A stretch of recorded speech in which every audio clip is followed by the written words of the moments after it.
Well, EU leaders agreed to further strengthen coordination against the pandemic, but disagreed on whether strings should be attached to much-needed financial aid.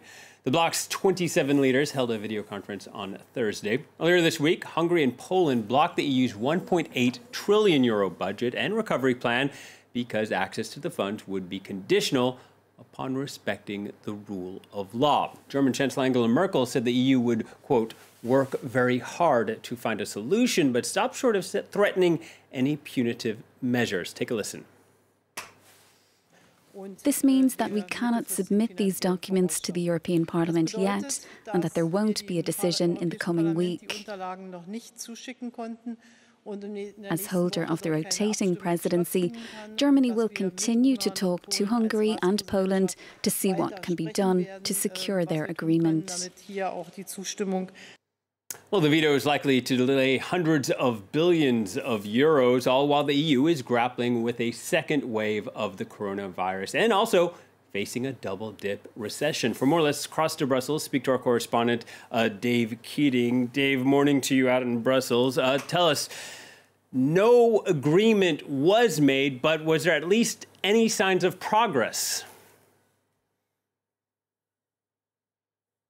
Not really. They only spent 15 minutes talking about this issue last night, and that's because Council President Charles Michel called all the leaders before this video summit and said, let's keep this really short and simple, because the rhetoric around this got so heated over the past couple of days. There was concern that there would be a completely dramatic flare-up during this council, and it was best just to get an understanding of where everyone was. So Hungary's Viktor Orban gave a statement, Poland's Mateusz Morawiecki gave a statement, and Slovenia's Janez Janša gave a statement supporting them. Then Angela Merkel gave a statement kind of summing up everyone else, speaking on behalf of everyone else, and that was it. They moved on to coronavirus.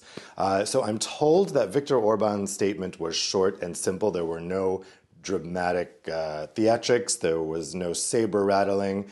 Does that mean we're close to a compromise? It's hard to say. One option being floated here is separating the 750 billion coronavirus recovery fund from the overall 1.8 trillion euro budget. That way that could be approved separately. It only needs a majority vote. There's even been talk that they could approve it excluding Hungary and Poland, having them not get any of the recovery funds. It should be noted that the rule of law mechanism, which ties funds to the adherence to rule of law, doesn't apply in any event to the coronavirus relief funding. It's for the overall budget. That's for funds that would go out to all countries over the next 7 years.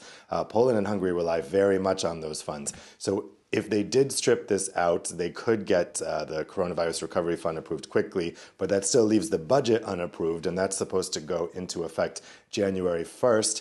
If it's not, they have to use the previous 7-year budget, and that means that a lot of structural and cohesion funds wouldn't be going out to countries. Who benefits the most from structural and cohesion funds? Poland and Hungary and other Eastern European countries. So they also have an incentive to get this settled quickly.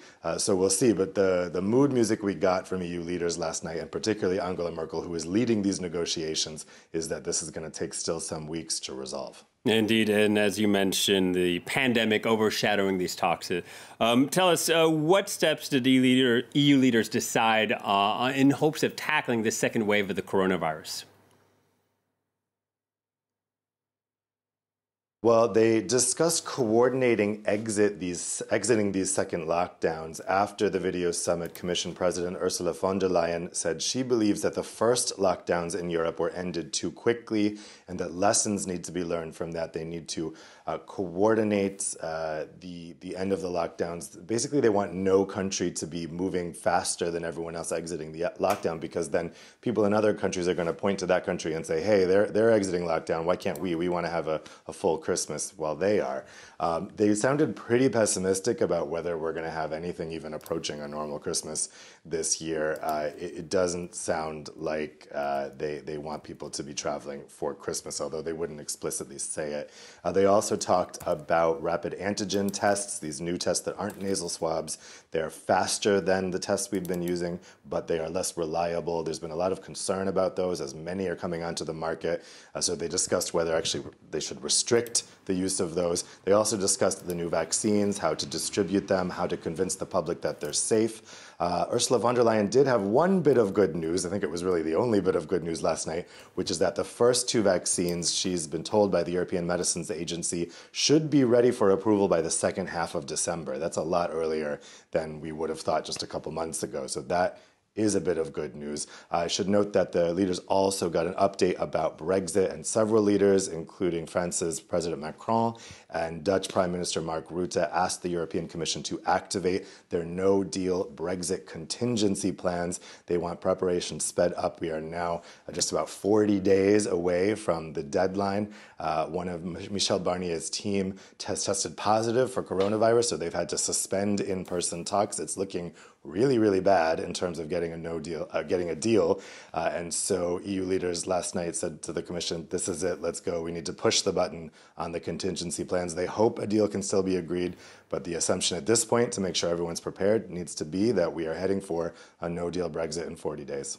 All right, thank you very much, Dave. Dave Keating reporting from Brussels.